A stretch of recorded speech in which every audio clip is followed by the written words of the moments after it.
उरंबा मालिकेच्या आजच्या भागामध्ये आपण पाहणार आहोत की आता इकडे लक्ष माहीचं असतं.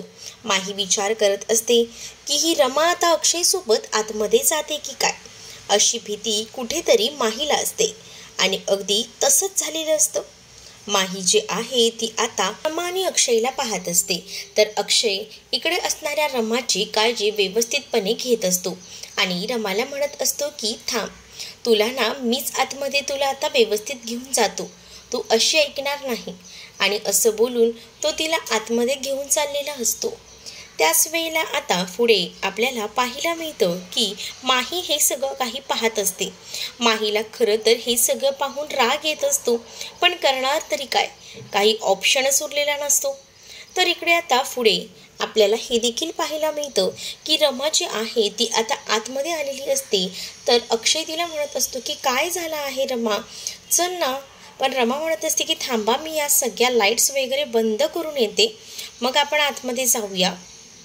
जेव्हा असं ती म्हणते तेव्हा अक्षय पुढे जातो, तर तिथे आलेली जी माही असते तिच्यामुळे आता खरं तर जी रमा असते ती म्हणत असते की आता आली का खरी मजा, हीच तर मजा मला तुझी घ्यायची होती, यायचं आहे का तुला आतमध्ये, तुला यायला देणार नाही मी. कारण का रमाने एवढे दिवस जे काही सहन केलेलं असतं ना, त्यामुळे रमा प्रचंड डिप्रेशनमध्ये असते आणि तिला असं वाटत असतं की आज तरी अक्षयसोबत वेळ घालवावा. म्हणूनच ती म्हणत असते की तू हा ड्रेस काय घातलायस, त्यासोबत ते केस सोडले, तर मी आता त्यांच्यासोबत गेली होती, 2 वेण्या घातलेल्या आहेत, त्याचसोबत माझ्या अंगावर हा ड्रेस आहे, हे सुद्धा तुझ्या लक्षात येत नाही आहे का.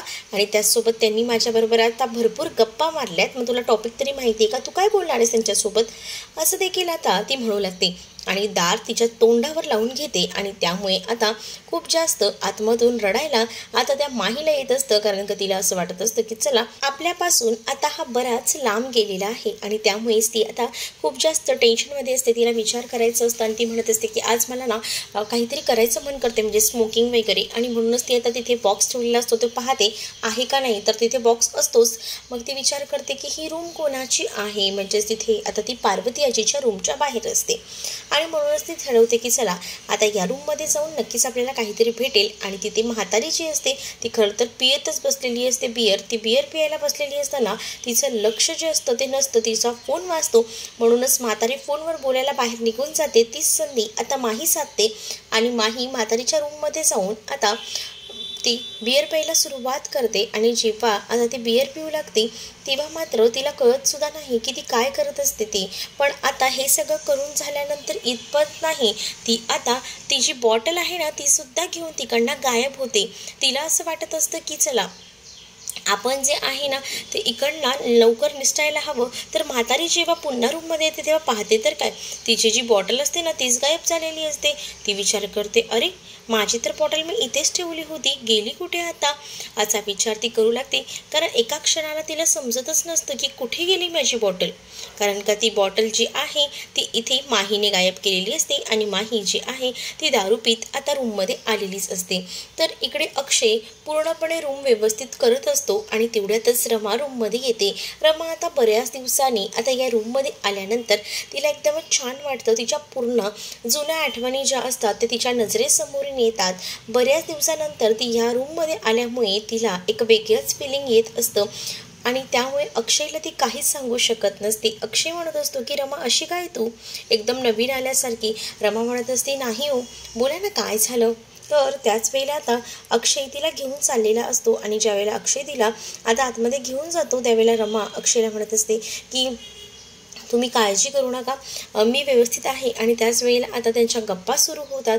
जसे पहिल्यांदा ते दोघंही जण गप्पा मारायचे ना, अगदी तशाच गप्पा दोघंही जण पुन्हा मारू लागतात. रमाला सुद्धा हे दिवस आठवतात आणि ती विचार करते की आज हा दिवस कधीच संपू नये असंच तिला आता वाटत असतं. कारण तिच्यासाठी हा दिवस खूप जास्त इम्पॉर्टंट असतो आणि तसंच अगदी झालेलं असतं. आणि त्यामुळे आता तिला एकदमच असं भरून आलेलं असतं. इथे माही जी असते ती छोट्या बेडवर तिला झोपायला लागणार असतं, जो बेड रमाचा असतो. आणि तो बेड बघूनच आता खूप जास्त डोकं जे आहे ते तिचं सटकलेलं असतं. ती विचार करते की मला इथे टाकून ही रमा जी आहे त्या अक्षयसोबत मोठ्या बेडवर झोपलेली आहे, तिला जरा पण लाज वाटत नाही का, मला इथे ठेवलेलं आहे तिने ते. तर पुढे जाऊन आपल्याला पाहायला मिळतं की जी रमा आहे ती मस्त अक्षयसोबत झोपलेली असते. त्याच वेळेला अक्षय रमाच्या अंगावर झोपलेला असतो आणि तिला म्हणत असतो की रमा, मला कित्येक दिवसापासून तुला सांगायचं आहे लव्ह यू गो, आणि आज मला असं तुला हे सुद्धा सांगायचं की आज तुझ्यामुळे माझ्या आयुष्यात किती आनंदाचे क्षण आलेत, मला खरंच खूप बरं वाटतंय असं देखील आता तो म्हणत असतो तिला. त्यानंतर असेच दोघंही जण छान निवांत झोपतात आणि त्याच वेळेला आता इकडे मात्र जाग येते ती म्हणजे या सकाळी सकाळी इरावती पाहते तर काय, इरावती विचार करते ही रमा इकडे या अक्षयसोबत मस्त झोपली आणि त्या बिचारा माहीला तिथे त्रास होतोय. पण आता काही झालं तरी सुद्धा या रमाला इथून बाहेर काढायला हवं, नाही तर हिला एकदा संधी मिळाली ना घरात घुसायची तर ही काही बाहेर पडणार नाही, असाच विचार जो आहे तो आता ती करू लागते. आणि त्याच वेळेला आता हे सगळं झाल्यानंतर पुढे आता आपल्याला पाहायला मिळतं की इरावती डायरेक्ट रूममध्ये येते आणि इरावती तर रमाला उठवत असते. रमाला म्हणत असते की किती वेळ तू झोपणार आहे, उठ ना, कारण उठण्याची गरज आहे तुला, आपल्याला दूधसुद्धा प्यायचं आहे, जर दूध नाही पियालीस तर कसं होईल. आणि असं बोलून ती तिला दूध पिण्यासाठी आता बाहेर यायला सांगत असते. तिला म्हणत असते की चल लवकर. ते अक्षय उभा असतो म्हणून तिच्याशी ती गोड गोड बोलत असते. पण अक्षय जसं तिकडनं सटकतो तशी तिला म्हणते की आधी उठ इकडनं, ही बॅग घे आणि चालती हो इकडनं, असं बोलून ती आता तिला घेऊन चाललेली असते. तर खरं तर रमाला त्या हिचा म्हणजेच इरावतीचा खूप जास्त राग आलेला असतो, कारण खूप राग ह्या क्षणासाठी अशासाठी आलेला असतो की हे सगळं काही तिचं आहे पण ते तिला काहीच करता येत नाही आहे. इरावती बाहेर जाऊन रमाला खूप सुनावते आणि म्हणत असते की तुला काय वाटतंय की हे सगळं काही करून तुला हळूहळू का होईना आतमध्ये जाता येईल का, तर हा तुझा गैरसमज आहे.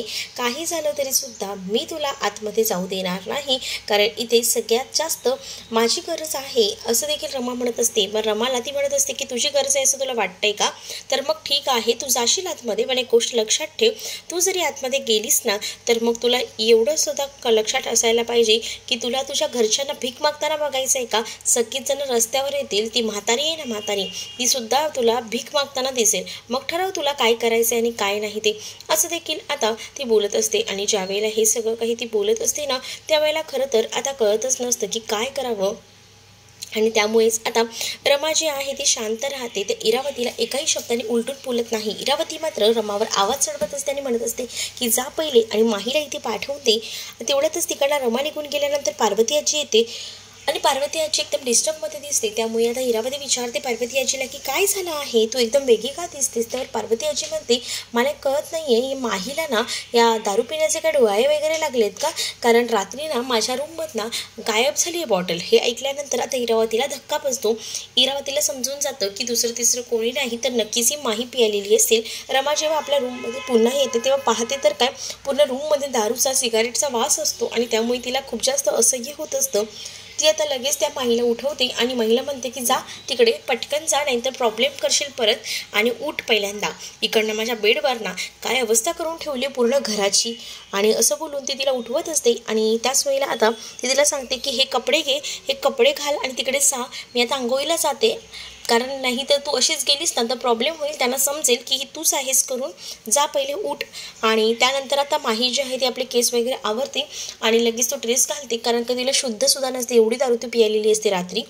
तर त्यानंतर आता माही जी आहे ती घरी येऊन पोहोचत असते.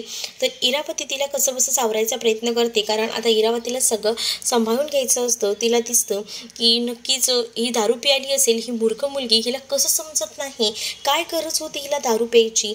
आजीसुद्धा म्हणतात की बहुतेक हिला डोळ्या लागलेत की काय माहीला, पण इरावतीला काहीच बोलता येत नसतं. आजीला थोडी माहिती असतं की जी माही आहे ती प्रेग्नंट खरंच नाही आहे. तर इरावतीच्या समोर जेव्हा रमा येते तेव्हा रमा एकदम चालण्याच्या मनस्थितीतही नसते. त्याच वेळेला आता माही जी असते ती आता चालण्याच्या मनस्थितीत नसताना इरावती तिला सांभाळते आणि म्हणत असते की हे काय एवढा त्रास, एवढी झोप झाली नाही आहे का, तुला ग्लॅनी येते का. तेवढ्यात अक्षय तिथे येतो. अक्षय ही सगळी अवस्था आता पाहतो. त्याच वेळेला आता अक्षयला इरावती म्हणते की तुम्ही काल काही बाहेरचं खाल्लं होतं का, इतका त्रास कसा काय येतोय, कधी कधी प्रेग्नन्सीमध्ये येतो पण आता एवढा त्रास. तर अक्षय म्हणतो की हां मी काल रात्री आईस्क्रीम खायला गेलो होतो. तर पार्वती आजी ओरडतात आणि म्हणतात हे काय अक्षय तू, पण हे पावसाचे दिवस आहेत आणि बाहेर जाऊन आईस्क्रीम खात आहेत, बरोबर नाही आहे ना, हे चुकीचं आहे तुझं. तर अक्षय म्हणतो की हो माझं चुकलंच खरं हां, आणि बाजूला जास्त त्रास होतोय का, आपण डॉक्टरांकडे जायचं का. तर इथे इरावती म्हणत असते की नाही रे, ती होईल थोड्या वेळाने व्यवस्थित, तिला थोडा वेळ देऊया, होईल सगळं काही नीट, असं तो असं ती आता म्हणत असते. त्याच वेळेला इथे अक्षयचं लक्ष त्या गेस्ट हाऊसमध्ये जातं आणि त्याच वेळेला तो अभिला त्याबद्दल विचारतो की काय आहे तिकडे. तर अभि म्हणत असतो की त्या हिरावतीचं काहीतरी आहे, बहुतेक सामान ठेवले तिने. तर इकडे आता रमा जी आहे ती रूममध्ये असते आणि तेवढ्यातच दार वाजतं. तर आता नेमकं कोण आलं असेल हे पाहणं तितकंच इंटरेस्टिंग असणार आहे. तुम्ही जर आपल्या चॅनलवर नवीन आहात तर चॅनलला सबस्क्राईब नक्कीच करा.